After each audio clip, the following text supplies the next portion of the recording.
Okay, അപ്പോൾ നമുക്ക് ഇന്ന് സ്റ്റാർട്ട് ചെയ്യാനുള്ളത് കോംപ്ടൺ ഇഫക്റ്റ് ആണ്. നമ്മൾ കോംപ്ടൺ ഇഫക്റ്റ് വെച്ചാണ് ഇന്ന് നമ്മൾ നമ്മുടെ പോർഷൻസ് എടുക്കുന്നത്. കഴിഞ്ഞ ക്ലാസ് വരെ നമ്മൾ എടുത്തപ്പോഴേക്കും ഫോട്ടോ ഇലക്ട്രിക് ഇഫക്റ്റിനെ പറ്റി ഞാൻ കഴിഞ്ഞ ക്ലാസ്സിൽ പറഞ്ഞിരുന്നു. അപ്പോൾ നമുക്കിനി എന്താണ് കോംപ്ടൺ ഇഫക്റ്റ് നോക്കാം. ആദ്യം തന്നെ നമുക്ക് നോക്കേണ്ട ഒരു കാര്യം എന്ന് വെച്ച് കഴിഞ്ഞാൽ ഈ planks treatment and Einstein's treatment, ഞാനൊന്ന് റീഡിംഗ് മോഡിലേക്ക് ഇടാം.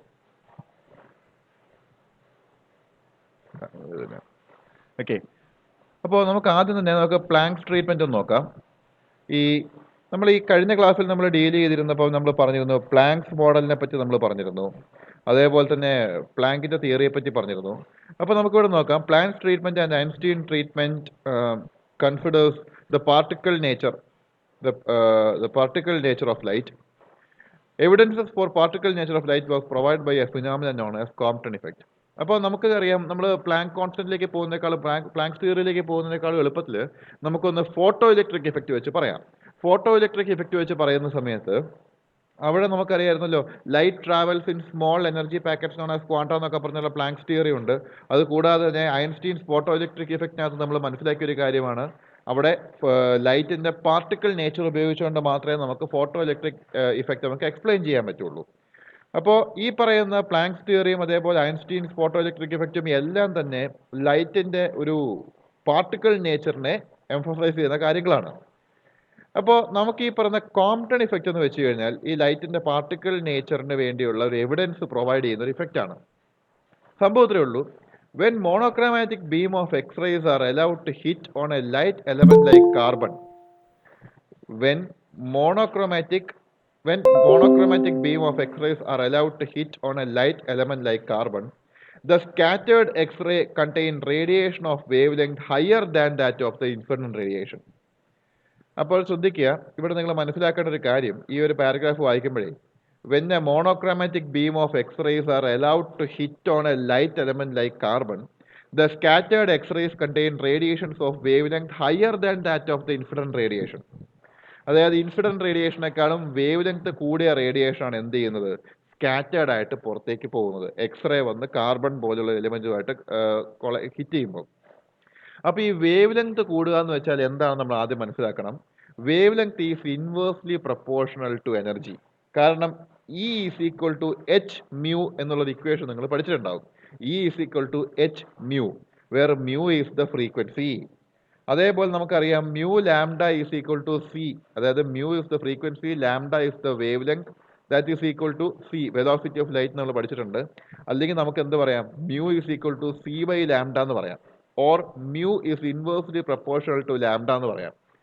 അതായത് നമ്മുടെ ലോജിക്ക് ഇത്രയേ ഉള്ളൂ, ഈ ഫ്രീക്വൻസി കൂടുന്നതനുസരിച്ച് എനർജി കൂടിക്കൊണ്ടിരിക്കും, ഫ്രീക്വൻസി കുറയുന്നതനുസരിച്ച് എനർജി കുറഞ്ഞുകൊണ്ടിരിക്കും. ആ സ്ഥാനത്ത് ഈ വേവ് ലെങ്ത് കൂടുന്നതനുസരിച്ചിട്ട് എനർജി കുറയും, വേവ് ലെങ്ത് കുറയുമ്പം എനർജി കൂടും. ആ ലോജിക്ക് നമ്മൾ ഓർത്ത് വെക്കുക. Wavelength is inversely proportional to energy and also wavelength is inversely proportional to frequency. അങ്ങനെയാണെങ്കിൽ എനർജി എന്തായിരിക്കും, it will be directly proportional to frequency. അതൊക്കെ നമുക്കിനി മുമ്പോട്ട് പോകുമ്പോൾ വളരെ ഡീറ്റെയിൽഡ് ആയിട്ട് വരുന്നുണ്ട്. ഞാൻ പിന്നെ ഇവിടെ ജസ്റ്റ് ഒന്ന് പറഞ്ഞതേ ഉള്ളൂ. അപ്പോൾ നമ്മളെ സംബന്ധിച്ചിടത്തോളം സ്കാറ്റേർഡ് റേഡിയേഷൻസിന് വേവ് ലെങ്ത് കൂടുതലാണ് ഇൻസിഡൻറ്റ് റേഡിയേഷനേക്കാളും. ആ ഡിഫറൻസ് മനസ്സിലാക്കാണമല്ലോ. ഇൻസിഡൻറ്റ് റേഡിയേഷൻ മീൻസ് നമ്മുടെ ഈ പറയുന്ന എലമെൻറ്റിൻ്റെ മുകളിലേക്ക് വന്ന് ഇടിക്കുന്ന റേഡിയേഷൻ. സ്കാറ്റേർഡ് റേഡിയേഷൻ മീൻസ് ഈ പറയുന്ന എലമെൻറ്റ് സ്കാറ്റർ ചെയ്ത് വിട്ട് കളഞ്ഞ റേഡിയേഷൻ.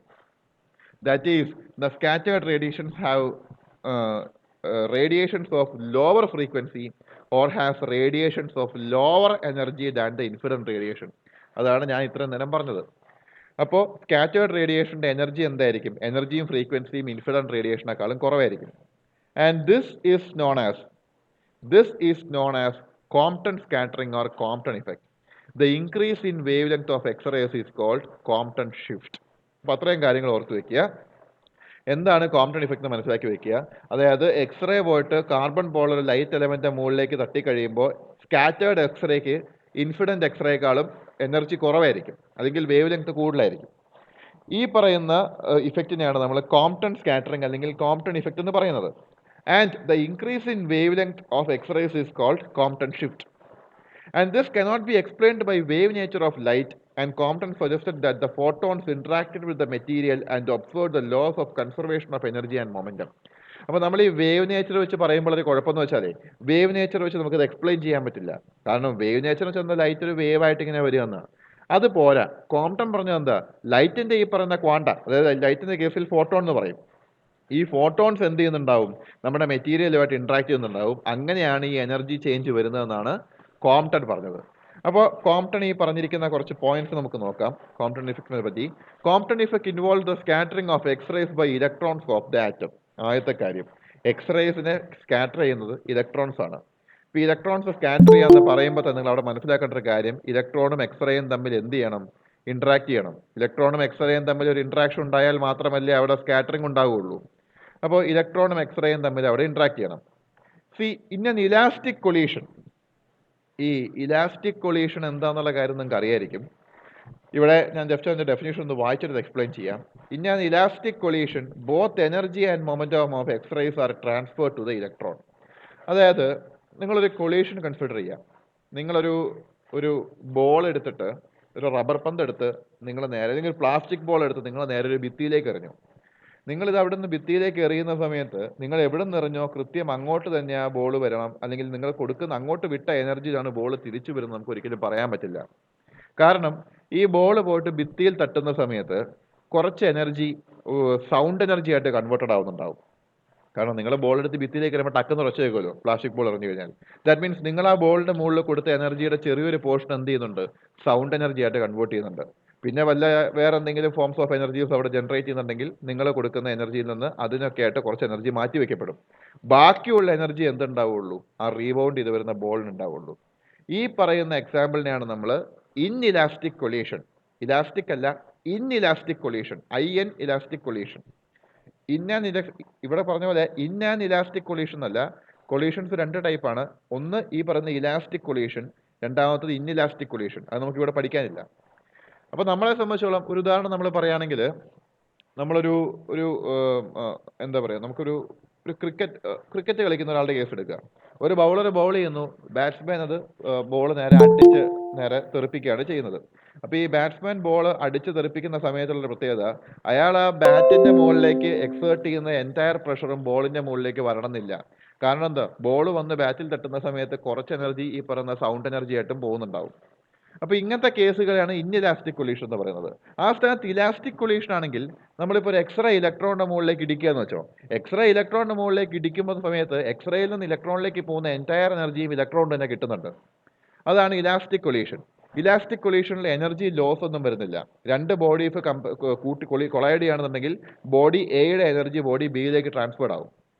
ആ സ്ഥാനത്ത് ഇൻഇലാസ്റ്റിക് കൊളീഷൻ ആണെങ്കിൽ എയും ബിയും കൂട്ടിയിടിക്കുന്ന സമയത്ത് ബോഡി എയിൽ നിന്ന് കുറേ എനർജി ബിയിലേക്ക് പോകും, ബട്ട് മറ്റുള്ള കുറച്ച് എനർജീസ് എന്ത് ചെയ്യും, ഈ പറയുന്ന ഈ ഹീറ്റ് എനർജി ആയിട്ടും അങ്ങനെ ഇങ്ങനെയൊക്കെ ആയിട്ട് എമിറ്റ് ചെയ്യപ്പെടും. അതാണ് ഇലാസ്റ്റിക്കും ഇൻഇലാസ്റ്റിക് കൊളീഷൻ. പക്ഷേ ഈ പറയുന്ന എക്സ്റേ ആൻഡ് ഇലക്ട്രോൺ കോംപ്ടൺ ഇഫക്റ്റിന്റെ കേസിൽ ഇലാസ്റ്റിക് കൊളീഷൻ ആണ് നമ്മൾ കൺസിഡർ ചെയ്യുന്നത്. That means the energy and momentum of x rays are transfer to the electron. So since it is an inelastic collision, photon proceeds with reduced energy. അതായത് photon എന്നല്ല നമ്മൾ ശരിക്കും ഇവിടെ പറയേണ്ടത്, എക്സ്റേയുടെ ക്വാണ്ട എന്നാണ് നമ്മൾ പറയേണ്ടത്. ഞാൻ ജസ്റ്റ് ഫോട്ടോൺ എന്ന് പറഞ്ഞതേ ഉള്ളൂ. ഈ പറയുന്ന അതായത് നമ്മൾ ഈ ഫോട്ടോൺ എന്ന് പറയുമ്പോൾ നമ്മൾ മനസ്സിലാക്കേണ്ട കാര്യം, എല്ലാ റേഡിയേഷൻ്റെയും എനർജി ട്രാവൽ ചെയ്യുന്നത് ആസ് സ്മോൾ പാക്കറ്റ്സ് എന്നാണ്. ചെറിയ പാക്കറ്റ് ആയിട്ടാണ് എനർജി ട്രാൻസ്ഫർ ചെയ്യുന്നത് പാർട്ടിക്കിൾ നേച്ചർ പ്രകാരം. ഈ പറയുന്ന എനർജി പാക്കറ്റ്സിന് പറയുന്ന പേരാണ് ക്വാണ്ട. ഈ എനർജി പാക്കറ്റ്സിന് പറയുന്ന പേരാണ് ക്വാണ്ട. ലൈറ്റിൻ്റെ കേസിൽ മാത്രമാണ് നമ്മൾ എന്ത് പറയുന്നത്, ഫോട്ടോൺ എന്നെടുത്ത് പറയുന്നത്. ഇവിടെ ഇപ്പം വീഴുന്ന എക്സ്റേ ആണ്, അതുകൊണ്ട് നമുക്ക് ക്വാണ്ട എന്ന് പറഞ്ഞാലും മതി. ഞാൻ ജസ്റ്റ് ഫോട്ടോൺ എന്ന് പറഞ്ഞതേ ഉള്ളൂ ഇവിടെ. Since it is elastic collision the photon proceeds with reduced energy. അപ്പോൾ നമ്മുടെ എക്സ്റേ പോയിട്ട് നമ്മുടെ ഈ പറയുന്ന കാർബൺ ആറ്റത്തിൻ്റെ മുകളിലേക്ക് ഇടിച്ചു കഴിഞ്ഞിട്ട് അവിടെ നിന്ന് ഇലക്ട്രോൺസിലേക്ക് എനർജി ട്രാൻസ്ഫർ ചെയ്ത് കഴിഞ്ഞാൽ എന്ത് സംഭവിക്കും, എക്സ്റേയുടെ എനർജി കുറവ് വരില്ലേ. എക്സ്റേ വരുന്നത് ഒരു 50 യൂണിറ്റ് എനർജി ആയിട്ടാണ് കൂട്ടിക്കോ. അതായത് ഒരു 30 യൂണിറ്റ് എനർജി ഇലക്ട്രോണിന് കൊടുത്തു. അങ്ങനെയാണെങ്കിൽ പുറത്തേക്ക് വരുന്ന എക്സ്റേക്ക് എത്ര എനർജി കാണുള്ളൂ, 20 യൂണിറ്റ് എനർജിയെ കാണുള്ളൂ. ബാക്കിയുള്ള 30 യൂണിറ്റ് കൊടുത്തു പോയില്ലേ. The energy of the incident photon h/μI that is equal to hc/μI. അപ്പോൾ energy of the incident photon h/μI is equal to hc/μI നമ്മൾ കൊടുത്തിട്ടുണ്ട്. അപ്പോൾ നമ്മൾ ശ്രദ്ധിക്കേണ്ട കാര്യം ഇവിടെ, അപ്പോൾ നമ്മളെ സംബന്ധിച്ചിടത്തോളം ഈ ഇക്വേഷനകത്ത് ചെറിയൊരു കറക്ഷൻ നമുക്കിവിടെ വന്നിട്ടുണ്ട്.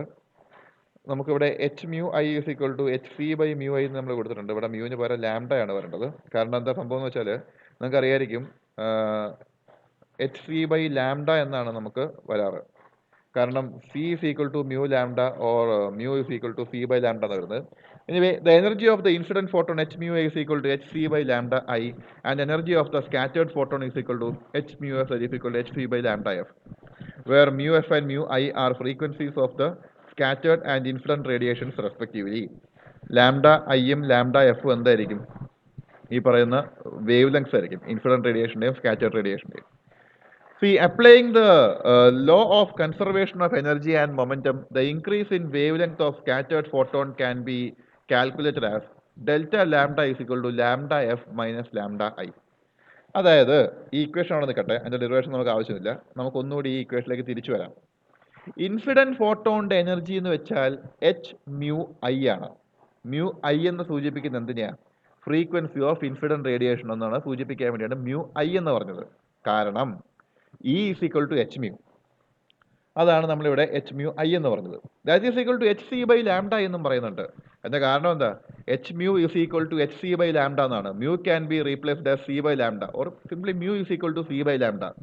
ഇപ്പം mu equal to C by lambda ആണെങ്കിൽ മ്യൂ ഐ എന്തായിരിക്കും? സി ബൈ ലാംഡ ഐ ആയിരിക്കും. മ്യൂ എഫ് എന്തായിരിക്കും? സി ബൈ ലാംഡ എഫ് ആയിരിക്കും. അപ്പോൾ അങ്ങനെ വരുന്ന സമയത്ത് ലാംഡ എഫ് എന്ന് വെച്ചാൽ നമ്മുടെ ഈ പറയുന്ന എനർജി ഓഫ്, അല്ലെങ്കിൽ നമ്മുടെ ഈ പറയുന്ന wavelength of the scattered photon ആണ് ലാംഡ എഫ് എന്ന് പറയുന്നത്. ആ സ്ഥാനത്ത് ഇൻസിഡന്റ് ഫോട്ടോണിന്റെ വേവ് ലെങ്ത് ആണ് ലാംഡ ഐ എന്ന് പറയുന്നത്. അങ്ങനെയാണെങ്കിൽ കോംപ്ടൺ ഷിഫ്റ്റ് എന്തായിരിക്കും? ചേഞ്ച് ഇൻ വേവ് ലെങ്ത് അല്ലേ? Delta lambda is equal to lambda F minus lambda I, that is equal to 2h by mc into sin square theta by 2, where theta is the angle between the incident and scattered photon, m is the rest mass of the electron and c is the velocity of light. അപ്പോൾ ഈ ഒരു equation ഓർത്ത് വെച്ചാൽ മതി. Delta lambda is equal to lambda F minus lambda I ആണ്. അതെങ്കിലും ഓർത്ത് വെക്കുക. ഇത് പിന്നെ കുഴപ്പമില്ല, ഇതെങ്കിലും ഓർത്ത് വെക്കുക. ഇതും കൂടി ഓർത്ത് വെക്കണം. കാരണം തീറ്റ എന്ന് വെച്ചാൽ angle between the incident and scattered radiation ആണ്. എച്ച് പ്ലാങ്ക്സ് കോൺസ്റ്റന്റ് ആണ്. എം എന്ന് വെച്ചാൽ മാസ് ഓഫ് ഇലക്ട്രോൺ ആണ്. സി എന്ന് വെച്ചാൽ വെലോസിറ്റി ഓഫ് ലൈറ്റ് ആണ്. ഇതിന്റെ ഡെറിവേഷൻ നിങ്ങൾക്ക് പഠിക്കാനില്ല, പക്ഷേ ആ ഇക്വേഷൻ നിങ്ങൾക്ക് പഠിക്കാനുള്ളതാണ്. അതൊന്ന് ഓർത്ത് വെക്കുക. ദെൻ ഇതാണ് നമ്മുടെ ഈ പറഞ്ഞ ഡെൽറ്റ ലാംഡ എന്ന് പറയുന്നതാണ് കോംപ്ടൺ ഷിഫ്റ്റ്. അതിന്റെ ഇക്വേഷൻ ആണ് കൊടുത്തിരിക്കുന്നത്. അതൊന്ന് ഓർത്ത് വെക്കുക. ദെൻ ഇക്വേഷൻ 5, നമ്മുടെ മുകളിൽ നമ്മൾ ഇക്വേഷൻ 5 എടുത്തിട്ടുണ്ട്. ഇവിടെ ഇക്വേഷൻ 5 നമ്മൾ നേരത്തെ എടുത്തു പോയതാണ്. Equation 5 implies that the difference in wavelength is independent of the wavelength of the incident X-rays and depends only upon the scattering angle. അതായത് നമുക്ക് ചെറിയൊരു കൺഫ്യൂഷൻ പറ്റിയാണ്. ഇവിടെ ഇക്വേഷൻ 6 ആണ് വരേണ്ടത്. നമ്മുടെ ഈ ഇക്വേഷൻ 6 എന്നാണ് ഈ ഇക്വേഷൻ ആണ് ഉദ്ദേശിക്കുന്നത്. ഓക്കെ, അപ്പോൾ നമ്മൾ ഈ ഇക്വേഷൻ വന്ന സമയത്ത് ഇക്വേഷൻ 6 എന്നാണ് നമുക്ക് വരുന്നത്. ഇക്വേഷൻ 6ന്റെ ഒരു പ്രത്യേകത ഇവിടെ നമുക്ക് നോക്കിയാൽ കാണാം. ഈ delta lambda that is equal to lambda F minus lambda I that is equal to 2h by mc into sin square theta by 2 എന്നാണ് കിടക്കുന്നത്. ഇതിൻ്റെ ഒരു പ്രത്യേകത delta lambda is equal to 2h by mc into sin square theta by 2. അപ്പം ഇങ്ങനെ വരുന്ന സമയത്ത് നമ്മളെ സംബന്ധിച്ചോളം ഈ പറയുന്ന ഡെൽറ്റ അല്ലെങ്കിൽ ഈ പറയുന്ന ചേഞ്ച് ഇൻ അല്ലെങ്കിൽ കോംപ്ടൺ ഷിഫ്റ്റ് ആരെയാണ് ഡിപ്പെൻഡ് ചെയ്യുന്നത്? എച്ച് കോൺസ്റ്റന്റ് ആണ്, കാരണം പ്ലാങ്ക്സ് കോൺസ്റ്റന്റ് അല്ലേ. എം കോൺസ്റ്റന്റ് ആണ്, മാസ് ഓഫ് ഇലക്ട്രോൺ ആണ്. സി എന്ന് പറയുന്നത് ആരാ? വെലോസിറ്റി ഓഫ് ലൈറ്റ് ആണ്, അതും കോൺസ്റ്റന്റ് ആണ്. പിന്നെ ആര് മാത്രമേ ഇവിടെ വേരിയബിൾ ഉള്ളൂ? തീറ്റ മാത്രമേ ഇവിടെ വേരിയബിൾ ഉള്ളൂ. And theta is the angle between incident and scattered radiations. Therefore, the difference in wavelength or constant shift is independent of the wavelength of the incident X-rays and depends only upon the scattering angle. അത് പ്രത്യേകം not ചെയ്ത് വെക്കുക. ഈ പറയുന്ന delta lambda അല്ലെങ്കിൽ ഈ പറയുന്ന Compton shift only depends upon the scattering angle.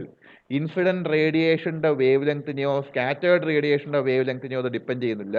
It depends upon the scattering angle. അത് പ്രത്യേകം നോട്ട് ചെയ്ത് വെക്കുക. തീറ്റയാണ് നമ്മൾ ഈ പറയുന്ന ഡിപ്പെൻഡ് ചെയ്യുന്നത്. ദെൻ ഇതിൻ്റെ കുറച്ച് കണ്ടീഷൻസ് ഞാൻ കൊടുത്തതേ ഉള്ളൂ. അത് നിങ്ങൾ ജസ്റ്റ് ഒന്ന് വായിച്ചു നോക്കേണ്ട കാര്യമുള്ളൂ. കുറച്ച് കണ്ടീഷൻസ് ആണ്. Theta equal to 0 theta equal to 90 വരുന്ന കേസില്ല. ദെൻ ഇവിടെ ഞാൻ ഇനിയിപ്പോൾ ഒരു രണ്ട് ടേബിൾസ് കൊടുത്തിട്ടുണ്ട്. ഇവിടെ ടേബിൾസ് കൊടുക്കാൻ കാരണം ഈ ആദ്യത്തെ ടേബിൾ എന്ന് വെച്ചാൽ ഇലക്ട്രോ മാഗ്നറ്റിക് സ്പെക്ട്രം ആണ്.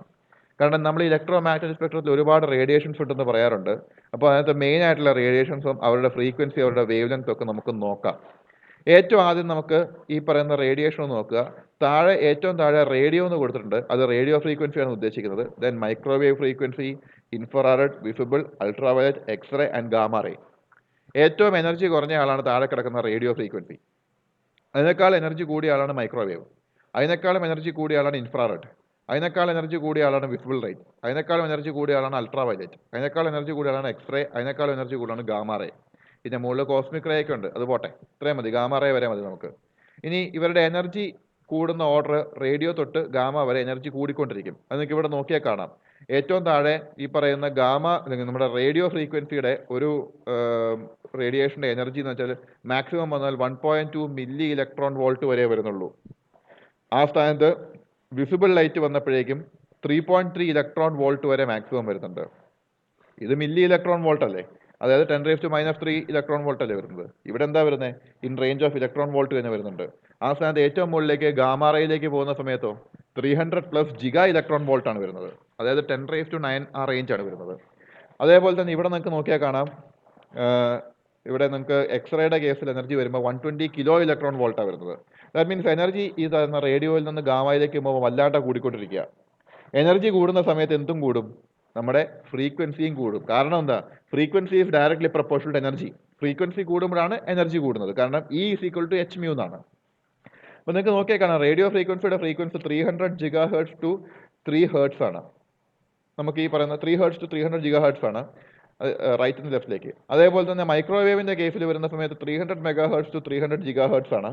അതുപോലെ ഇത് കൂടി കൂടി കൂടി കൂടി പോയിക്കൊണ്ടിരിക്കുകയാണ്. ഏറ്റവും മുകളിലേക്ക് പോകുമ്പോൾ ഫ്രീക്വൻസി ഗാമാ റേസിൻ്റെ ഫ്രീക്വൻസി വരുമ്പോഴേക്കും അത് 10 EHz എന്ന് പറഞ്ഞ റേഞ്ചിലേക്കാണ് വരുന്നത്.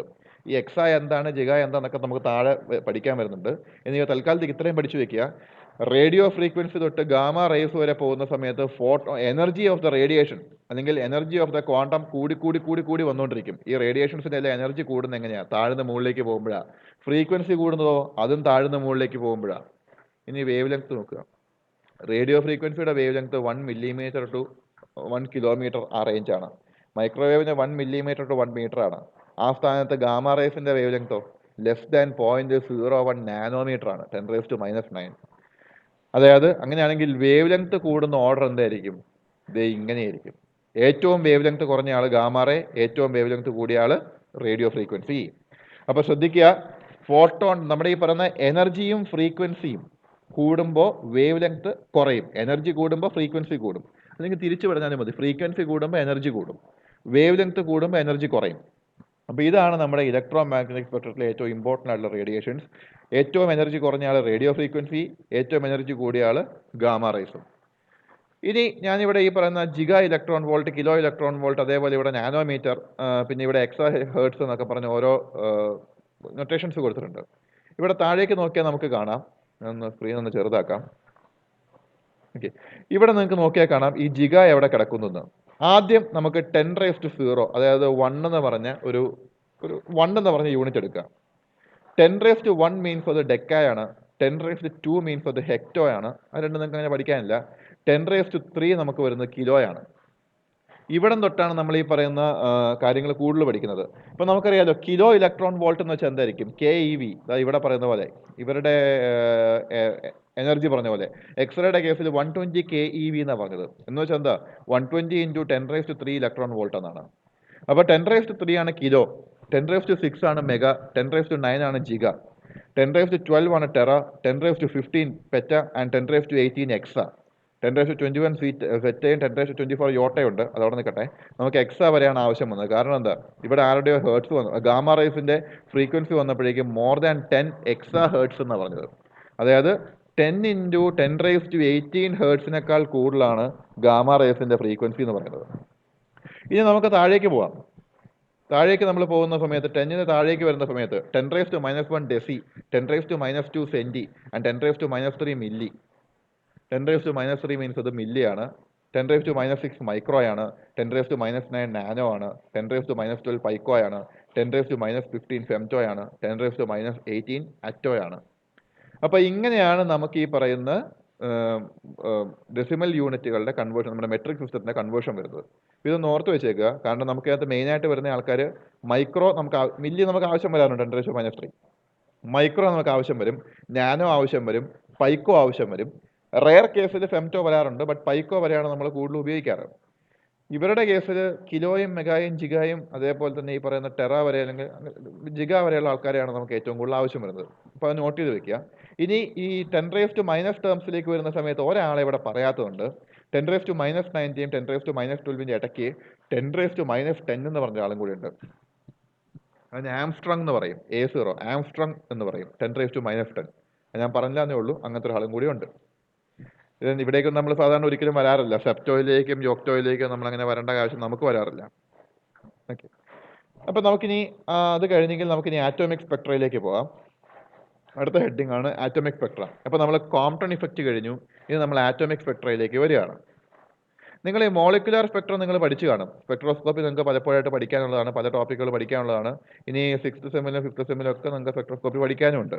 അത് നമുക്ക് പിന്നെ നോക്കാം. എനിവേ നമുക്കിപ്പോൾ തൽക്കാലത്തേക്ക് നമുക്ക് ഈ പറയുന്ന ആറ്റോമിക് സ്പെക്ട്രയിലേക്ക് വരാം. ഈ ആറ്റോമിക് സ്പെക്ട്രയും മോളിക്കുലാർ സ്പെക്ട്രയും തമ്മിൽ നല്ല വ്യത്യാസമുണ്ട്. അതിൻ്റെ വ്യത്യാസം എന്ന് വെച്ചാൽ നിങ്ങൾക്ക് അറിയാമായിരിക്കുമല്ലോ. ഒരു മോളിക്യൂളിൽ എന്തുണ്ടാവും? ഒന്നിൽ കൂടുതൽ ആറ്റംസ് കാണും. അപ്പോൾ മോളിക്യൂളിന് റൊട്ടേഷൻ സ്പെക്ട്ര കാണിക്കാം, വൈബ്രേഷൻ സ്പെക്ട്ര കാണിക്കാം, അങ്ങനെയുള്ള പല സ്പെക്ട്രംസും കാണിക്കാം. നമ്മുടെ ആറ്റത്തിന് എന്തേ ഉള്ളൂ? ഒരു ആറ്റം എന്ന് പറയുമ്പോൾ ഒരു എൻറ്റിറ്റി മാത്രമാണ്. അതിന് റൊട്ടേഷനും കാണിക്കാൻ പറ്റില്ല, വൈബ്രേഷനും കാണിക്കാൻ പറ്റില്ല. പിന്നെ എന്തേ കാണിക്കാൻ പറ്റുള്ളൂ? ഇലക്ട്രോണിക് ആയിട്ടുള്ള സ്പെക്ട്രം മാത്രമേ കാണിക്കാൻ പറ്റുള്ളൂ. വേറെ ഒന്നും കാണിക്കാൻ പറ്റില്ല ആറ്റത്തിന്. അതുകൊണ്ട് തന്നെ ആറ്റോമിക് സ്പെക്ട്രം മീൻസ് താരതമ്യേന കുറേ കൂടെ സിമ്പിളാണ്. നമുക്കൊന്ന് നോക്കാം എന്താണ് ആറ്റോമിക് സ്പെക്ട്രം എന്ന്. See, when we heat a solid element or pass electricity through a gaseous element taken in a discharge tube at low pressure, emission of light takes place. With the help of a spectroscope, this light can be resolved into discontinuous spectrum, which consists of a series of lines corresponding to definite wavelength. This is called line spectrum or atomic spectrum. ഈ പറയുന്ന entire definition പഠിച്ചു വയ്ക്കുക. സ്പെക്ട്രോസ്കോപ്പിയുടെ ടേംസിലൊക്കെ നമുക്ക് താഴേക്ക് പഠിക്കാൻ വരുന്നുണ്ട്. പക്ഷേ അതിന് മുൻപ് തന്നെ ഈ പറഞ്ഞ ഡെഫിനേഷൻ കൃത്യമായിട്ട് പഠിച്ചു വെക്കുക. When we heat a solid element or pass electricity through a gaseous element taken in a discharge tube at low pressure, emission of light takes place. With the help of a spectroscope, this light can be resolved into a discontinuous spectrum. Discontinuous spectrum എന്ന് പറയുന്നത് താഴെ ഞാൻ figure കാണിക്കുന്നുണ്ട്, അന്നേരം കൃത്യമായിട്ട് മനസ്സിലാവും. Which consists of a series of lines corresponding to definite wavelength. And this is called line spectrum or atomic spectrum. അതായത് ഒരു ആറ്റം, എക്സാമ്പിളായിട്ട് നമ്മൾ ഹൈഡ്രജൻ ആറ്റം നമ്മൾ എടുത്ത് നമ്മളൊരു ഇലക്ട്രിക് ഫീൽഡിൽ കൊണ്ട് വെക്കുകയോ അല്ലെങ്കിൽ നമ്മൾ ശരിക്കും അങ്ങ് ഹീറ്റ് ചെയ്യുകയോ ചെയ്യുകയാണെന്നുണ്ടെങ്കിൽ നമുക്കൊരു സ്പെക്ട്രം കിട്ടും. But we are getting a discontinuous spectrum which consists of a series of lines corresponding to definite wavelength. അങ്ങനെയാണ് നമുക്ക് കിട്ടുന്നത്. അത് എന്താണെന്ന് നമുക്കൊന്ന് നോക്കാം. Okay, line spectrum is the characteristic property of a given atom എന്നാണ്, given molecule എന്നല്ല, given atom എന്നാണ് നമുക്കിവിടെ പറയേണ്ടത്. ലൈൻ സ്പെക്ട്രം മോളിക്യൂൾ എന്ന് വേണമെങ്കിൽ പറയാം. നമ്മൾ ഇവിടെ ഈ കേസിൽ ആറ്റം എന്ന് പറഞ്ഞുകൊണ്ട് നമുക്ക് ആറ്റം എന്ന് പറയാം. Line spectrum is the characteristic property of a given atom, so it is called the fingerprint of elements. അത് നോട്ട് ചെയ്ത് വെക്കുക.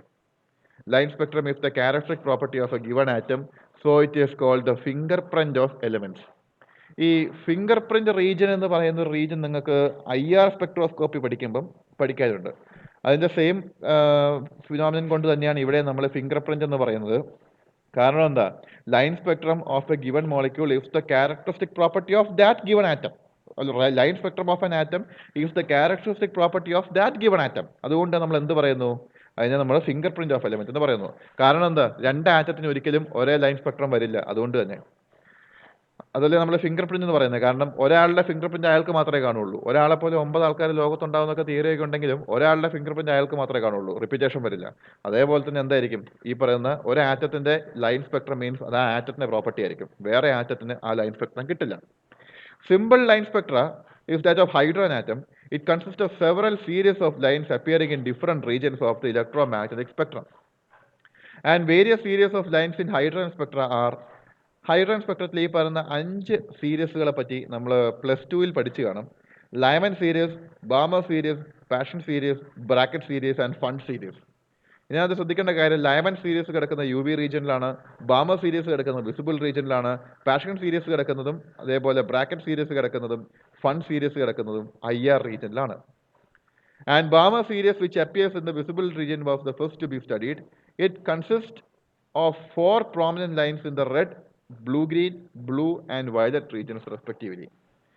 അപ്പോൾ ഓർത്ത് വയ്ക്കുക, ഹൈഡ്രജൻ സ്പെക്ട്രത്തിലെ ലൈൻസ് എന്ന് വെച്ചാൽ ഈ പറയുന്ന 5 ഈ പറയുന്ന സീരീസുകൾ 5 എണ്ണമാണ്. Lyman series which appears in the UV region, Balmer series which appears in the visible region, Passion series, Bracket series and Fun series, all of them appearing in the infrared region. നമുക്ക് ഇനി അടുത്ത റിഡ്ബർഗ് equation ആണ്. അതിന് മുമ്പ് നമുക്ക് ആ ഫിഗറിലേക്ക് ഒന്ന് പോവാം. ഇതാണ് നമുക്ക് പഠിക്കാനുള്ള ഫിഗർ. ഈ ഫിഗർ നിങ്ങൾക്ക് നോക്കിയാൽ കാണാം. ഇവിടെ നമുക്ക് ലൈമൻ സീരീസും ബാമൻ സീരീസും പാഷൻ സീരീസും ബ്രാക്കറ്റ് സീരീസും ഫൺ സീരീസും കൊടുത്തിട്ടുണ്ട്. ഈ ലൈമൻ സീരീസ് ആണ് നമ്മുടെ UV റീജിയനിൽ കിടക്കുന്നത്. Baman series visible റീജിയനിലാണ്. ഇവരെല്ലാം തന്നെ എന്തായിട്ടാണ് കിടക്കുന്നത്? IR റീജിയനിലാണ് കിടക്കുന്നത്. ഇനി നമ്മൾ എന്തുകൊണ്ടാണ് ഇവരെ സീരീസ് ഓഫ് ലൈൻസ് എന്ന് പറയാൻ കാരണം? നിങ്ങൾ നോക്കിക്കേ, ഈ ലൈമൻ സീരീസിലെ ലൈൻസിന് എന്തോ ഒരു പ്രത്യേകതയില്ലേ? ഇവന്മാരെല്ലാവരും വന്ന് നിൽക്കുന്ന എവിടെയാണ്? n=1 അത് എന്തൊക്കെയാണെന്നുള്ള കാര്യം നമുക്ക് ബോർ തിയറി പഠിച്ചിട്ട് പറയാം. ഇനി എല്ലാവരും വന്ന് നിൽക്കുന്നത് n=1 സോ n=1 വന്ന് നിൽക്കുന്ന എല്ലാ ലൈൻസിനെയും കൂടെ നമ്മൾ എന്തായിട്ട് പറയുന്നു? We call them as A series of lines. അതിന് കൊടുത്ത പേരാണ് ലൈമൻ സീരീസ്. ഇനി n=2 വന്ന് നിൽക്കുന്ന ആൾക്കാരുടെ ആ ലൈൻസിൻ്റെ എല്ലാത്തിനെയും കൂടെ നമ്മളൊരു സീരീസ് ആയിട്ട് നമ്മൾ എടുക്കുന്നു. ആ സീരീസിന് കൊടുക്കുന്ന പേരാണ് ബാമർ സീരീസ്. അതേപോലെ 3, 4, 5 എന്ന് പറഞ്ഞ് നമ്മൾ കൊടുത്തിട്ടുണ്ട് ഇതുപോലെ. ഇനി നമുക്ക് ഈ പറയുന്ന ഇതുകൊണ്ടാണ് ഞാൻ ജസ്റ്റ് ഇതൊന്ന് കാണിച്ചതേ ഉള്ളൂ. ഇതാണ് നമ്മൾ ഡിസ്കണ്ടിന്യൂസ് ലൈൻസ് എന്ന് പറയുന്നത്. കാരണം ഓരോന്നും ഓരോ സീരീസ് ആയിട്ടാണ് വരുന്നത്. n=1 വരുന്ന എല്ലാം ഒരു സീരീസ്, n=2 വരുന്ന എല്ലാം വേറൊരു സീരീസ്, n=3 വരുന്ന എല്ലാം വേറൊരു സീരീസ്, n=4 വരുന്ന എല്ലാം വേറൊരു സീരീസ്, 5 വരുന്ന എല്ലാം വേറൊരു സീരീസ്. ഇങ്ങനെയുള്ള പല പല സീരീസ് ആയിട്ടുള്ള ലൈൻസ് ആയിട്ടാണ് നമ്മൾ എന്ത് ചെയ്യുന്നത്? ഇതിനെ നമ്മൾ റെപ്രസെന്റ് ചെയ്യുന്നത്. ഇതാണ് നമ്മുടെ line spectrum of hydrogen atom എന്ന് പറയുന്നത്. നമുക്ക് അതിലേക്ക് തിരിച്ചു വരാം. നമുക്കൊന്ന് റിഡ്ബർഗ് ഇക്വേഷൻ കൂടി ഒന്ന് നോക്കിയിട്ട് നമുക്ക് തിരിച്ചു വരാം. The wave length mu bar which is the reciprocal of lambda. ശ്രദ്ധിക്കുക, ലാംഡയുടെ കേസിൽ ലാംഡയും മ്യൂവും തമ്മിലല്ല, അതായത് ലാംഡയും ഫ്രീക്വൻസിയും തമ്മിലുള്ള equation lambda is equal to c/μ എന്നുള്ളതാണ്. പക്ഷേ ലാംഡയും വേവ് നമ്പർ മ്യൂ ബാറും തമ്മിലുള്ള relation mu bar is equal to 1/λ എന്നാണ്. അത് ഇവിടെ കൊടുത്തിട്ടുണ്ട്. Mu bar is equal to 1/λ എന്നാണ്. Then the wave number is given by that is equal to RH into 1/n1 square minus 1/n2 square, where RH is the Rydberg constant given by this value, and n1 and n2 are integers where n2 is greater than n1. അതേപ്പറ്റി ഓർത്ത് നിങ്ങൾ വിഷമിക്കേണ്ട. അത് നമുക്ക് കുറച്ചുകൂടി കഴിയുമ്പോൾ n1ഉം n2 എന്താണെന്നൊക്കെ detail ആയിട്ട് പഠിക്കാനുണ്ട്. ഞാൻ ജസ്റ്റ് റിഡ്ബർഗ് ഇക്വേഷൻ ഒന്ന് പറഞ്ഞതേ ഉള്ളൂ. ഇതാണ് നമ്മുടെ റിഡ്ബർഗ് ഇക്വേഷൻ. ഇതാണ് റിഡ്ബർഗ് കോൺസ്റ്റന്റ് വാല്യൂ. അതൊന്ന് നോട്ട് ചെയ്ത് വെക്കണം.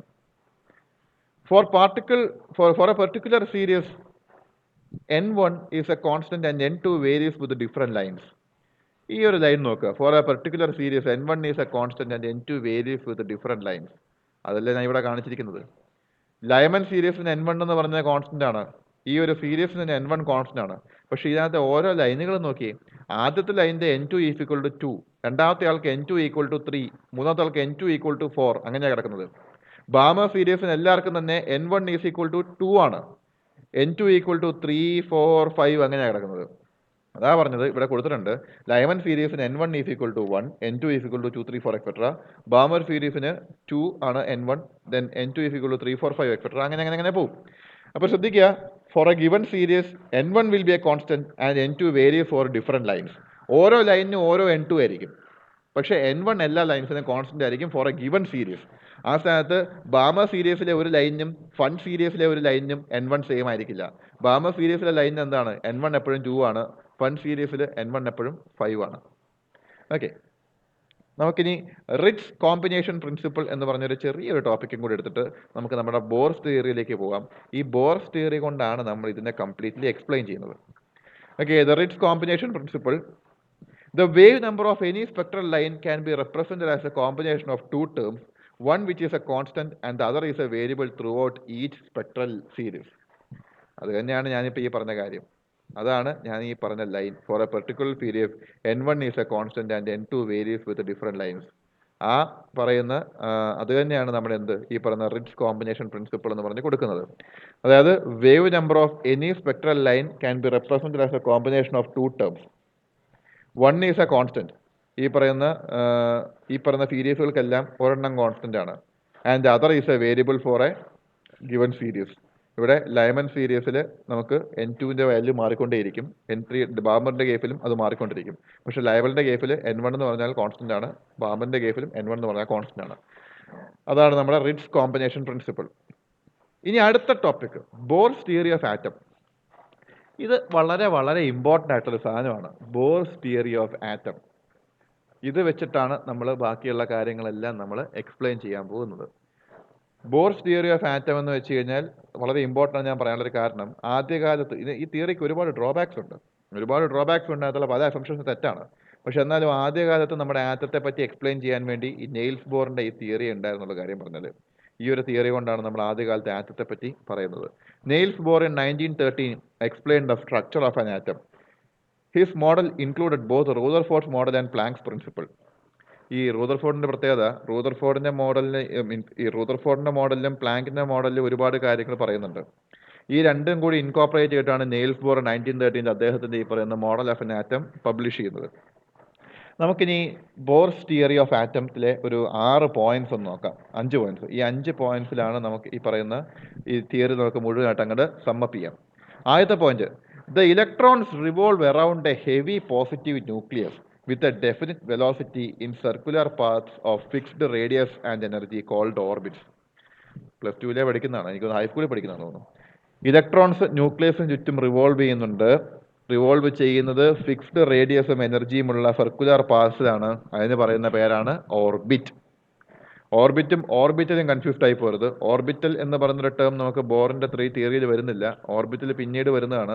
ഓർബിറ്റൽ എന്ന് വെച്ചാൽ എന്തായിരുന്നു? It is A region of maximum probability of finding an electron around A nucleus. അത് പ്രോബബിലിറ്റിയുടെ ബേസിൽ പറയുന്നതാണ്. അത് ബോറുമായിട്ട് യാതൊരു ബന്ധവുമില്ല. ബോറിന് ഈ പറഞ്ഞ ഓർബിറ്റേ ഉള്ളൂ. Then as long as the electron moves in the given orbit, it does not lose or gain energy. Only those orbitals അല്ല, orbits ആണ്. Only those orbits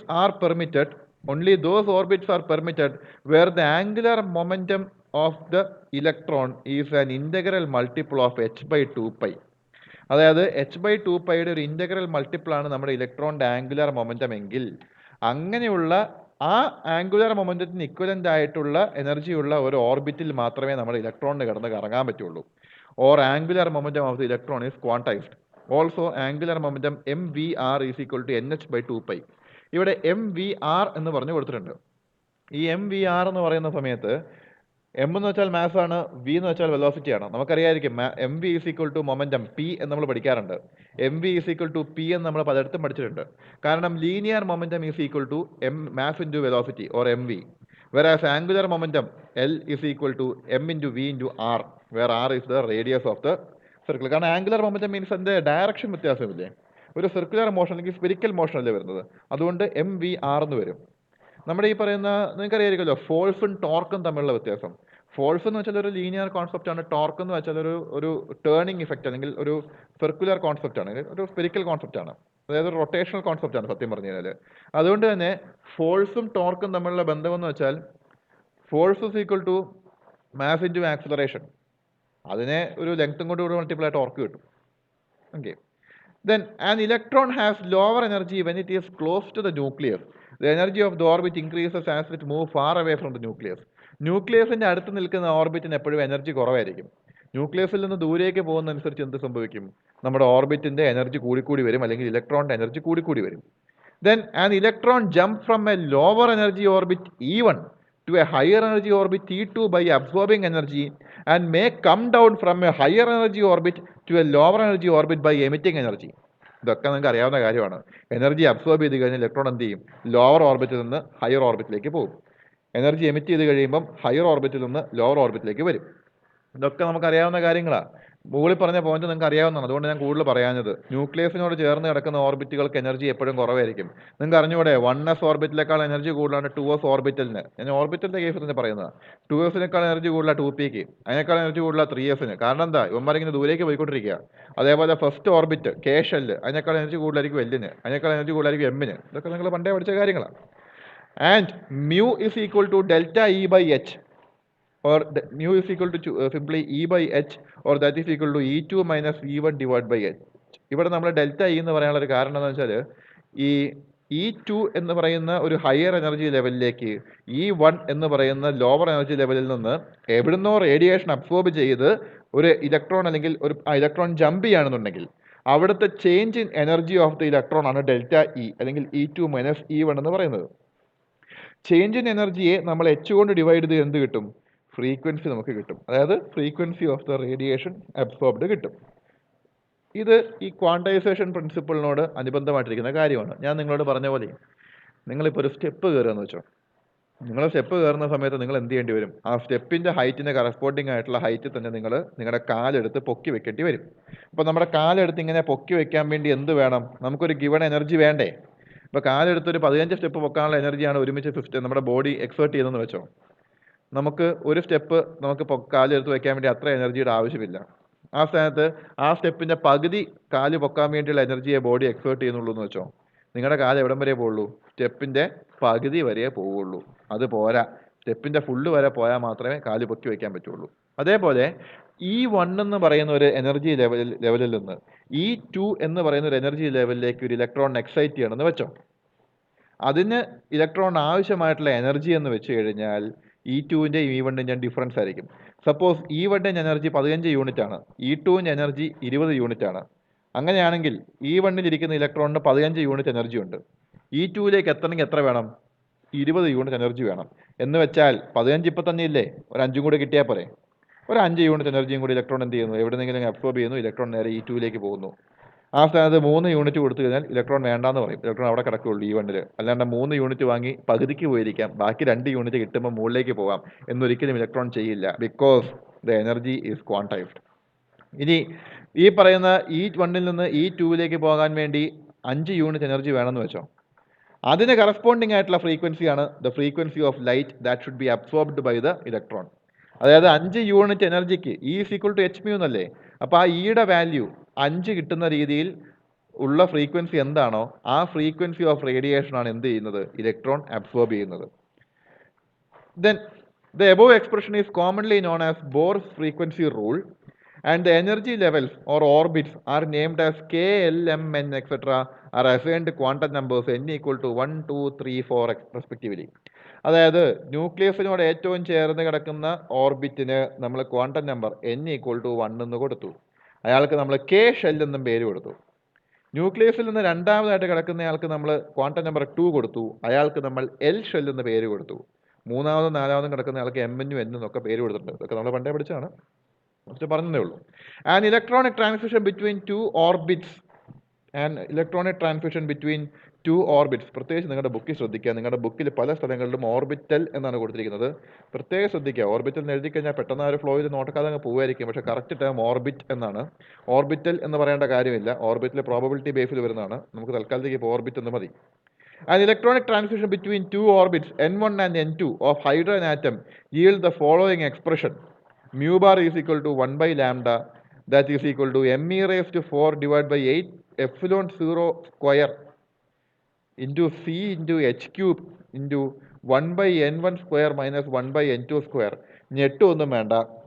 ഈ എം ഇ റേസ്റ്റ് 4 ഡിവൈഡ് ബൈ 8 എപ്സിലോൺ 0, അതായത് പെർമിറ്റിവിറ്റി ഓഫ് ഫ്രീ സ്പേസ് ആണ് epsilon 0 എന്ന് പറയുന്ന സാധനം. 8 epsilon 0 square C H cube എന്ന് പറയുന്ന സാധനം. ഈ ഒരു സാധനം ഉണ്ടല്ലോ, ഇത് വേറൊന്നുമല്ല, നിങ്ങൾ പണ്ട് പഠിച്ച റിഡ്ബർഗ് കോൺസ്റ്റന്റ് ആണ്. നമ്മൾ നേരത്തെ മുകളിൽ റിഡ്ബർഗ് കോൺസ്റ്റന്റ് എന്താണെന്ന് പഠിച്ചിട്ട് നമ്മൾ അതിൻ്റെ ഒരു വാല്യൂ ഒക്കെ കണ്ടുവച്ചായിരുന്നു. ദേ ഈ കാണുന്ന വാല്യൂ ഇല്ലേ, ഈ ഇക്വേഷൻ തന്നെയാണ് നമ്മുടെ ആ ഇക്വേഷൻ. ഞാൻ താഴെ എഴുതിയിരിക്കുന്ന ഇക്വേഷൻ ഈ ഇക്വേഷൻ തന്നെയാണ്. ഇതിനകത്ത് ഈ ആർ എച്ച് എന്ന് പറയുന്ന ടേം, ഈ ആർ എച്ച് എന്ന് പറയുന്ന ടേമിന് ഈ വാല്യൂ ഡയറക്റ്റ്ലി സബ്സ്റ്റിറ്റ്യൂട്ട് ചെയ്യാതെ ഞാൻ എന്ത് ചെയ്തു, നേരെ ഇവിടെ ഈ പറയുന്ന ഈ ഒരു വാല്യൂ അങ്ങെടുത്ത് അങ്ങ് സബ്സ്റ്റിറ്റ്യൂട്ട് ചെയ്യുന്നത് മാത്രമേ ഉള്ളൂ. അതായത് അത് കിട്ടിയത് എങ്ങനെയാണെന്ന് വെച്ചാൽ, ഇവിടെ എം എന്ന് വെച്ചാൽ മാസ് ഓഫ് ഇലക്ട്രോൺ ആണ്, കോൺസ്റ്റന്റ് ആണല്ലോ. ഇ എന്ന് വെച്ചാൽ ഇലക്ട്രോണിക് ചാർജ് ആണ്, കോൺസ്റ്റന്റ് ആണ്. 8 കോൺസ്റ്റന്റ് ആണ്. Permittivity of free space constant ആണ്. സി എന്ന് വെച്ചാൽ വെലോസിറ്റി ഓഫ് ലൈറ്റ് കോൺസ്റ്റന്റ് ആണ്. എച്ച് എന്ന് വെച്ചാൽ പ്ലാങ്ക്സ് കോൺസ്റ്റന്റ്, അതും കോൺസ്റ്റന്റ് ആണ്. അപ്പോൾ സ്വാഭാവികമായിട്ടും ഇതിൻ്റെ ഒരു സം എടുത്താൽ നമുക്ക് എന്ത് കിട്ടും? നേരത്തെ ഈ ചെയ്ത 1.097 മീറ്റർ ഇൻവേഴ്സ് എന്ന് കിട്ടും. അത് തന്നെയാണ് നമ്മൾ ആർ എച്ച് എന്ന് പറഞ്ഞ് ഡിനോട്ട് ചെയ്യുന്നത്. ഞാനിവിടെ എന്ത് ചെയ്തേ ഉള്ളൂ, ഈ ആർ എച്ചിന് പകരം ഞാനിവിടെ ഈ പറയുന്ന ആർ എച്ചിന് പകരം ആ ആർ എച്ച് എങ്ങനെ കിട്ടിയെന്നുള്ള ഇക്വേഷൻ അങ്ങ് വെച്ചെന്നേ ഉള്ളൂ. തൽക്കാലത്തേക്ക് നിങ്ങൾ റിഡ്ബർഗ് കോൺസ്റ്റന്റ് എന്ന് അറിഞ്ഞാൽ മതി. നിങ്ങൾ എന്ത് ചെയ്യണമെന്നില്ല, ഇത് എഴുതണം നിർബന്ധമൊന്നുമില്ല. തൽക്കാലത്തേക്ക് നിങ്ങൾ ഈ പറയുന്ന ആ mu bar is equal to 1 by lambda into R H into 1 by n square minus 1 by n2 square, മുകളിൽ പഠിച്ച അതേ ഇക്വേഷൻ എഴുതിയാലും മതി. പിന്നെ എന്താണെന്ന് വെച്ചാൽ ഡിഫൈൻ റിഡ്ബർഗ് കോൺസ്റ്റന്റ് എങ്ങാനും പറയുകയാണെങ്കിലേ ചോദിക്കാൻ ചാൻസ് ഇല്ല. ഇൻ കേസ് ചോദിക്കുകയാണെങ്കിൽ ഇത് ഈ പറയുന്ന സാധനം എഴുതി വെക്കേണ്ടി വരും. അല്ലെങ്കിൽ ഇത് എഴുതി വെക്കേണ്ടി വരും. അത് തന്നെയാണിത്, ഇതങ്ങ് എഴുതി വെക്കേണ്ടി വരും. അതുകൊണ്ടാണ് ഞാൻ റിഡ്ബർഗ് കോൺസ്റ്റന്റ് വാല്യൂ കൊടുത്തത്. അത് മാത്രമല്ല, റിഡ്ബർഗ് കോൺസ്റ്റന്റ് വാല്യൂ ഞാൻ മുകളിൽ കൊടുത്തിട്ടുണ്ട് 1.094 × 10⁷ മീറ്റർ ഇൻവേഴ്സ്. ഓക്കെ, നിങ്ങൾക്ക് എന്തെങ്കിലും ഡൗട്ട് ഉണ്ടെങ്കിൽ നിങ്ങൾക്ക് ഇടയ്ക്ക് ചോദിക്കാം കേട്ടോ, ചോദിക്കാതിരിക്കണ്ട, ഇടയ്ക്ക് ചോദിച്ചാൽ മതി. എവിടെയാണോ ഡൗട്ട് വരുന്നത് നിങ്ങൾ അവിടെ നിന്ന് ഡൗട്ട് ചോദിച്ചോ, അതിന് പ്രോബ്ലം ഒന്നുമില്ല. ദെൻ നമുക്ക് ബോർസ് തിയറിയുടെ ഒരു കോൺസെപ്റ്റ് നോക്കാം, ലിമിറ്റേഷൻസ് ഒന്ന് നോക്കാം. ഇനി ഈ ബോർസ് തിയറി മോഡിഫൈ ചെയ്തിട്ടാണ് നമുക്ക് വേറെ പല തിയറീസും വന്നത്. അപ്പോൾ തിയറി മോഡിഫൈ ആണെന്നുണ്ടെങ്കിൽ എന്ത് സംഭവിച്ചു കാണും? ഒന്നുകിൽ അതിനകത്ത് എന്തെങ്കിലും കാര്യങ്ങൾ തെറ്റായിട്ട് പറഞ്ഞു കാണും, ഇല്ലാന്നുണ്ടെങ്കിൽ ആ തിയറി കൊണ്ട് എന്തെങ്കിലും സാധനം എക്സ്പ്ലെയിൻ ചെയ്യാൻ പറ്റാണ്ട് പോയി കാണും. അപ്പോൾ നമുക്കിനി ലിമിറ്റേഷൻസ് ഓഫ് ബോർസ് തിയറി ഒന്ന് നോക്കാം. ആദ്യത്തത്, it cannot explain fine spectrum of hydrogen. അതായിരുന്നു ആദ്യത്തെ പ്രശ്നം. It cannot explain fine spectrum of hydrogen. That is splitting of lines in hydrogen spectrum observed under high resolution. അതായത് ഞാൻ നേരത്തെ ഇവിടെ ഇങ്ങനെ ഒരു ഫിഗർ കാണിച്ചല്ലോ, ഇവിടെ ഇങ്ങനെ ബാമ സീരീസിൽ ഇങ്ങനെ ഓരോ ലൈൻസ് കൊടുത്തിട്ടുണ്ട്. പക്ഷെ വെരി ഹൈ റെസൊല്യൂഷനിലേക്ക് നമ്മൾ നോക്കിക്കഴിയുമ്പോഴേക്കും ഈ ലൈൻസ് പിന്നെയും ചെറിയതായിട്ട് സ്പ്ലിറ്റ് ചെയ്യുന്നുണ്ട്. അതാണ് നമ്മുടെ fine structure of hydrogen atom എന്ന് പറയുന്നത്. ഈ പറയുന്ന fine structure of hydrogen atom explain ചെയ്യാൻ വേണ്ടി ആരെ കൊണ്ട് പറ്റിയില്ല? ഈ പറയുന്ന ബോർസ് തിയറി കൊണ്ട് പറ്റില്ല. ഇനി fine spectrum of hydrogen atom എന്ന് ഞാൻ പറയാനുള്ളൊരു കാരണം, ഈ fine spectrum of hydrogen atom explain ചെയ്യാൻ ബോർസ് തിയറിക്ക് പറ്റില്ല. പക്ഷേ ലൈൻ സ്പെക്ട്രം ഓഫ് ഹൈഡ്രജൻ ആറ്റത്തിനെ എക്സ്പ്ലെയിൻ ചെയ്യാൻ വേണ്ടി ആരെ കൊണ്ട് പറ്റുമായിരുന്നു? ഈ പറയുന്ന ബോർസ് തിയറിക്ക് പറ്റുമായിരുന്നു. ഇനി ഈ പറയുന്ന ബോർസ് തിയറിക്കുള്ള വേറൊരു പ്രോബ്ലം എന്ന് വെച്ച് കഴിഞ്ഞാൽ, ഹൈഡ്രജൻ ആറ്റം വിട്ട് മുകളിലേക്കുള്ള ഒരു മൾട്ടി ഇലക്ട്രോൺ ആറ്റത്തിലേക്ക് പോയി കഴിഞ്ഞാൽ ബോർസ് തിയറിക്ക് ഒന്നും എക്സ്പ്ലെയിൻ ചെയ്യാൻ പറ്റില്ല. ഹൈഡ്രജന്റെ കേസിൽ at least line spectrum, LINE, line spectrum എങ്കിലും എക്സ്പ്ലെയിൻ ചെയ്യാം. ഫൈൻ സ്പെക്ട്രം മാത്രം എക്സ്പ്ലെയിൻ ചെയ്യാൻ പറ്റാത്തുള്ളൂ. മൾട്ടി ഇലക്ട്രോൺ ആറ്റത്തിന്റെ കേസിലേക്ക് വരുമ്പോൾ ഒന്നും എക്സ്പ്ലെയിൻ ചെയ്യാൻ പറ്റില്ല. Then it failed to explain conditions regarding bond formation and molecular geometry. നമ്മൾ ഈ പറയുന്ന ഒരു സ്ട്രക്ചർ വെച്ചിട്ട് ഒരു മോളിക്യൂളിന്റെ ജോമെട്രി നമുക്ക് പ്രഡിക്റ്റ് ചെയ്യാൻ പറ്റില്ല. Then Bohr's theory is not in agreement with the de Broglie's dual nature of matter nor the uncertainty principle. കാരണം ഈ പറഞ്ഞ ബോർസ് തിയറി എന്താ ചെയ്തിരിക്കുന്നത്? ഈ പറഞ്ഞ സിസ്റ്റം മുഴുവൻ ഒരു പാർട്ടിക്കൽ നേച്ചറാണ് കൺസിഡർ ചെയ്തിരിക്കുന്നത്. പാർട്ടിക്കൽ നേച്ചർ വെച്ച് മാത്രം ചെയ്യാൻ പറ്റില്ല, കാരണം de Broglie's dual nature of matter എന്ന് പറഞ്ഞൊരു കോൺസെപ്റ്റ് നമുക്ക് പഠിക്കാനുണ്ട്. കൺഫ്യൂസ്ഡ് ആവരുത്. De Broglie's dual nature of matter, dual nature of radiation നമ്മൾ നേരത്തെ പഠിച്ചു. റേഡിയേഷൻ എന്തുണ്ട്? വേവ് നേച്ചറും പാർട്ടിക്കൽ നേച്ചറും ഉണ്ടെന്ന്. ഇനി മാറ്ററിനും അതുണ്ടെന്ന് ഡി ബ്രോഗ്ലി പ്രൂവ് ചെയ്തിട്ടുണ്ട്, അല്ലെങ്കിൽ ഡി ബ്രോഗ്ലിയുടെ ഒരു ഹൈപ്പോത്തസിസ് വരുന്നുണ്ട്. ആ ഡ്യുവൽ നേച്ചർ ഓഫ് മാറ്റർ ഈ പറയുന്ന ബോർസ് തിയറി കൺസിഡർ ചെയ്തിട്ടില്ല. ദെൻ അതേപോലെ തന്നെ അൺസർട്ടനിറ്റി പ്രിൻസിപ്പിളും ബോർസ് തിയറി കൺസിഡർ ചെയ്യുന്നില്ല. Then it cannot explain the splitting of spectral lines in the presence of electric field. In the presence of magnetic field. It cannot explain the splitting of spectral lines in the presence of magnetic field. അതിനെ Zeeman effect എന്ന് പറയും. Zeeman effect എന്ന് വെച്ച് കഴിഞ്ഞാൽ it is the splitting of spectral lines in the presence of magnetic field. അത് ഓർത്ത് വെക്കണേ. Zeeman effect എന്ന് വെച്ച് കഴിഞ്ഞാൽ it is the splitting of spectral lines in the presence of magnetic field. അതായത് ഒരു മാഗ്നറ്റിക് ഫീൽഡിന്റെ പ്രസൻസിൽ ഈ പറയുന്ന ലൈൻസ് സ്പ്ലിറ്റ് ചെയ്യും. അതിനെയാണ് സീമൻ എഫക്റ്റ് എന്ന് പറയുന്നത്. ഇനി മാഗ്നറ്റിക് ഫീൽഡിന്റെ അല്ല, ഇലക്ട്രിക് ഫീൽഡിന്റെ പ്രസൻസിലും ഈ പറഞ്ഞ ലൈൻസ് സ്പ്ലിറ്റ് ചെയ്യും. അത് നമ്മൾ സ്റ്റാർക്ക് ഇഫക്റ്റ് എന്ന് പറയും. സീമൻ എഫക്റ്റ് എന്ന് വെച്ചാൽ ഈ ലൈൻസ് മാഗ്നറ്റിക് ഫീൽഡിന്റെ പ്രസൻസിൽ സ്പ്ലിറ്റ് ചെയ്യുന്നതാണ്. സ്റ്റാർക്ക് ഇഫക്റ്റ് എന്ന് വെച്ചാൽ ഈ ലൈൻസ് എന്ത് ചെയ്യുന്നു? ഇലക്ട്രിക് ഫീൽഡിന്റെ പ്രസൻസിൽ സ്പ്ലിറ്റ് ചെയ്യുന്നതാണ്. ഈ പറയുന്ന സീമൻ ഇഫക്റ്റും സ്റ്റാർക്ക് ഇഫക്റ്റും ഒന്നും ആർക്ക് എക്സ്പ്ലെയിൻ ചെയ്യാൻ പറ്റില്ല? ബോർസ് തിയറി കൊണ്ട് എക്സ്പ്ലെയിൻ ചെയ്യാൻ സാധിക്കില്ല. ഈ പറയുന്ന സീമൻ ഇഫക്റ്റും സ്റ്റാർക്ക് ഇഫക്റ്റും ബോർസ് തിയറിക്ക് എക്സ്പ്ലെയിൻ ചെയ്യാൻ പറ്റില്ല. അപ്പോൾ ശ്രദ്ധിക്കുക, ഒരു കാര്യം പ്രധാനമായിട്ട് ശ്രദ്ധിക്കുക. നമ്മൾ ഈ പറയുന്ന സീമൻ ഇഫക്റ്റും അതേപോലെ തന്നെ നമ്മൾ ഈ രണ്ട് മൂന്ന് കാര്യം ശ്രദ്ധിക്കുക. സ്റ്റാർക്ക് ഇഫക്റ്റും സീമൻ ഇഫക്റ്റും ഇതൊന്നും ഈ പറയുന്ന ബോർസ് തിയറി കൊണ്ട് എക്സ്പ്ലെയിൻ ചെയ്യാൻ പറ്റില്ല.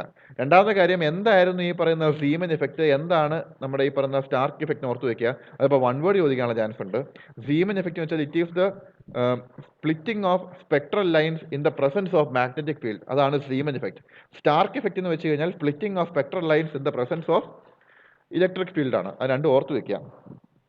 ഇനി നമുക്കൊന്നുകൂടി നമ്മുടെ ഈ പറയുന്ന ഇതിലേക്ക് വരാം. നമ്മുടെ ഈ പറയുന്ന ഈ സ്ട്രക്ചറിൽ ഈ ഫിഗറിലേക്ക് വരാം.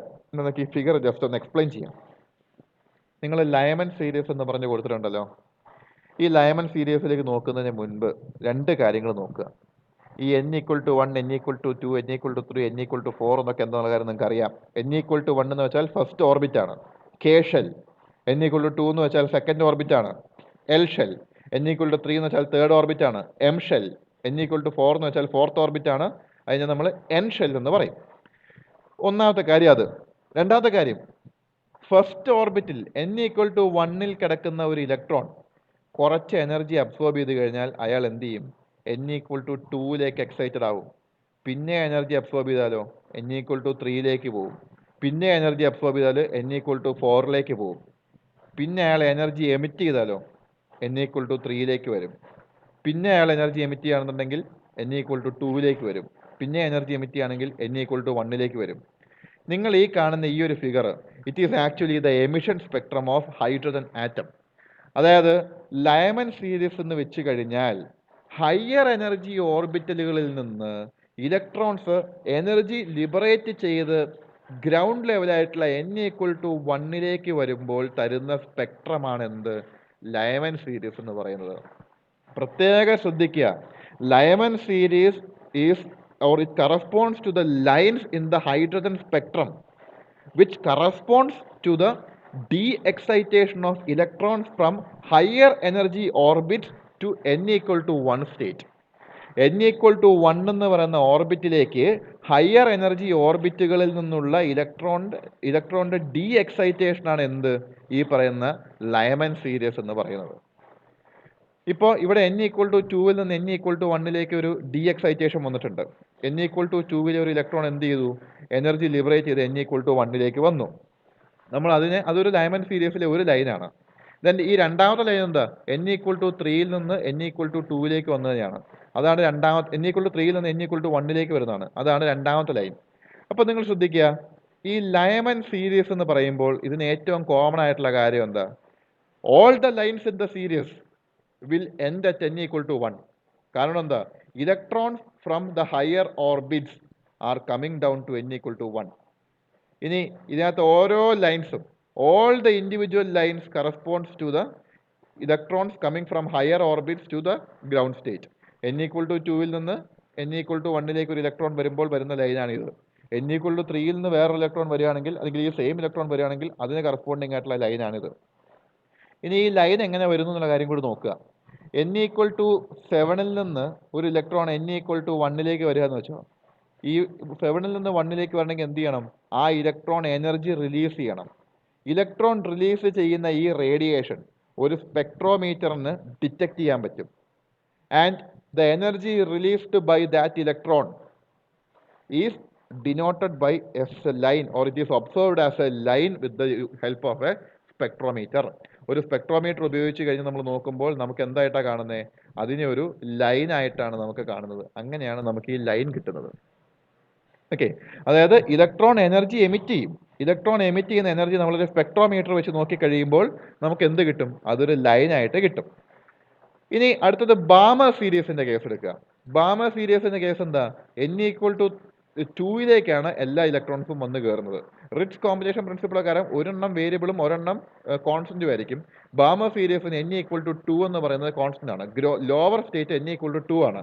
അതായത് Balmer series corresponds to series of lines in which electrons from higher orbits are coming down to n equal to 2 energy level. അതേപോലെ n ഈക്വൽ ടു 3-ലേക്ക് വരുന്നതാണ് Paschen series. Brackett series n equal to 4-ലേക്ക് വരുന്നതാണ്. n equal to 5-ലേക്ക് വരുന്നതാണ് fun series. ഇനി അങ്ങോട്ടും ഇങ്ങോട്ടൊക്കെ വേറെ ഇലക്ട്രോൺസ് n ഈക്വൽ ടു അങ്ങോട്ട് വേറെ കാണുമായിരിക്കും. അത് നമുക്ക് വിഷയമുള്ള കാര്യമല്ല. അപ്പോൾ ഇനി നിങ്ങൾ നോക്കേണ്ട കാര്യം, നമുക്കൊരു കാര്യം ഇപ്പോൾ മനസ്സിലായി. ഹയർ n വാല്യൂവിൽ നിന്ന്, ഹയർ ഓർബിറ്റുകളിൽ നിന്ന് ലോവർ എനർജി ഓർബിറ്റിലേക്കുള്ള ഇലക്ട്രോൺസ് വരുന്ന സമയത്ത് അവർ റിലീസ് ചെയ്യുന്ന എനർജി ഒരു സ്പെക്ട്രോമീറ്റർ വെച്ച് നമ്മൾ നോട്ട് ചെയ്യുന്ന സമയത്താണ് നമുക്ക് എന്ത് കിട്ടുന്നത്? നമുക്ക് ഈ പറയുന്ന നമ്മളൊരു സ്പെക്ട്രോമീറ്റർ വെച്ച് നമ്മൾ നോട്ട് ചെയ്യുമ്പോഴാണ് നമുക്ക് എന്ത് കിട്ടുന്നത്? ഇതുപോലെയുള്ള ഓരോ ലൈൻസ് നമുക്ക് കിട്ടുന്നത്. ഇനി വേറൊരു പ്രധാനപ്പെട്ട കാര്യമെന്ന് വെച്ച് കഴിഞ്ഞാൽ, ഈ ഓരോ സീരീസിനും ഒരു പ്രത്യേകതയുണ്ട്. ഓരോ സീരീസിൻ്റെയും എനർജി എന്ന് വെച്ച് കഴിഞ്ഞാൽ അതൊരു ഗിവൺ റീജിയനിലേക്ക് കൺഫൈൻഡ് ആയിരിക്കും. ഉദാഹരണത്തിന് ലയമൻ സീരീസിൻ്റെ എനർജി വരുന്നത് എവിടെയാണ്? നമ്മൾ നേരത്തെ കണ്ടു, UV റീജിയനിലാണ് വരുന്നത്. അപ്പോൾ ഈ കാണുന്ന ലൈൻസ് ഉപയോഗിക്കാൻ വേണ്ടി നമ്മൾ ഉപയോഗിക്കുന്നത് ഒരു UV സ്പെക്ട്രോഫോട്ടോമീറ്റർ ആയിരിക്കും. ആ സ്പെക്ട്രോഫോട്ടോമീറ്ററിന് ഈ ലൈൻസ് ഡിറ്റക്ട് ചെയ്യാൻ പറ്റും. ബാമർ സീരീസിന്റെ പ്രത്യേകത, അത് ഹയർ എനർജി ലെവലിൽ നിന്ന് n ഈക്വൽ ടു 2-ലേക്കാണ് ഇലക്ട്രോൺസ് വരുന്നത്. ബാമർ സീരീസിന്റെ പ്രത്യേകത ഈ പറയുന്ന ഇലക്ട്രോൺസിനെ അതിന് ഡിറ്റക്ട് ചെയ്യാൻ സാധിക്കും എന്ന് മാത്രമല്ല, ഈ പറയുന്ന ഈ സ്പെക്ട്രോഫോട്ടോമീറ്റർ ഡിറ്റക്ട് ചെയ്യാൻ പറ്റുമെന്ന് മാത്രമല്ല, അത് വിസിബിൾ റീജിയനിലാണ് വരുന്നത്. നമുക്ക് കണ്ണുകൊണ്ട് കാണാം, നമുക്ക് കണ്ണുകൊണ്ട് അത് കാണാം. അതുകൊണ്ടാണ് ഈ പറയുന്ന ഇത്രയും സീരീസിൽ ഏറ്റവും ആദ്യം കണ്ടുപിടിച്ച സീരീസ് ബാമർ സീരീസ് ആണ്.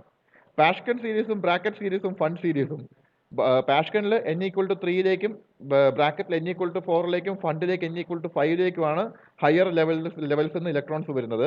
പിന്നെ ശ്രദ്ധിക്കേണ്ട ഒരു കാര്യം, പാഷ്കൻ സീരീസിന്റെ കേസിലെ പ്രത്യേകത എന്ന് വെച്ച് കഴിഞ്ഞാൽ അത് IR റീജിയനിലാണ് വരുന്നത്. ബ്രാക്കറ്റും IR റീജിയനിലാണ്, ഫണ്ടും IR റീജിയനിലാണ്. അതുകൊണ്ട് തന്നെ ഇൻഫ്രാറെഡ് സ്പെക്ട്രോസ്കോപ്പി ഉപയോഗിച്ചുകൊണ്ടാണ് നമ്മൾ ഇവരെ ഡിറ്റക്ട് ചെയ്യുന്നത്. അല്ലെങ്കിൽ ഇൻഫ്രാറെഡ് സ്പെക്ട്രോഫോട്ടോമീറ്റർ ഉപയോഗിച്ചുകൊണ്ടാണ് നമ്മൾ ഇവരെ ഡിറ്റക്ട് ചെയ്യുന്നത്. അപ്പോൾ ഇത്രയാണ് നമുക്ക് ഈ പറയുന്ന ഒരു ആറ്റോമിക് സ്പെക്ട്രം ഓഫ് ഹൈഡ്രജൻ എന്നുള്ളൊരു ടോപ്പിക്കിൽ നിങ്ങൾക്ക് പഠിക്കാനുള്ളത്. ഇത് നോട്ട് ചെയ്ത് വെക്കുക. എന്തുകൊണ്ടാണ് ഓരോ ലൈൻസ് വരുന്നത്, എന്തുകൊണ്ടാണ് ഇത് ഓരോ സീരിയസ് ആയിട്ട് വരുന്നത്, ഈ കാര്യങ്ങളെല്ലാം ഞാനിവിടെ കൊടുത്തിട്ടുണ്ട്.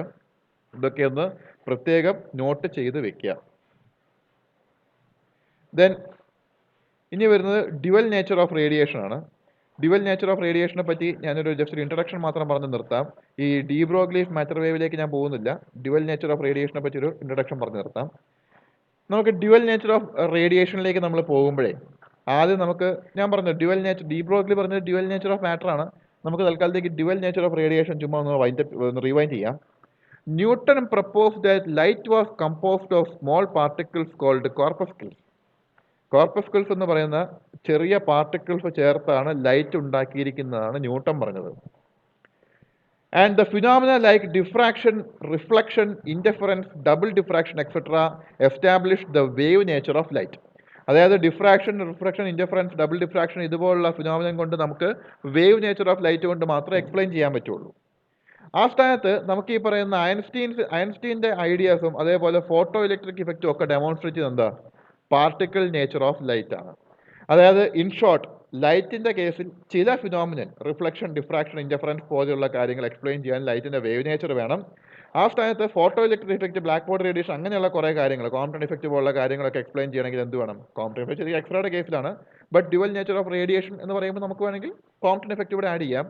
അപ്പോൾ ഈ പറയുന്ന photo electric effect, black body radiation, Compton effect ഒക്കെ എക്സ്പ്ലെയിൻ ചെയ്യണമെങ്കിൽ ഈ പറയുന്ന പാർട്ടിക്കിൾ നേച്ചർ ഓഫ് ലൈറ്റ് വേണം.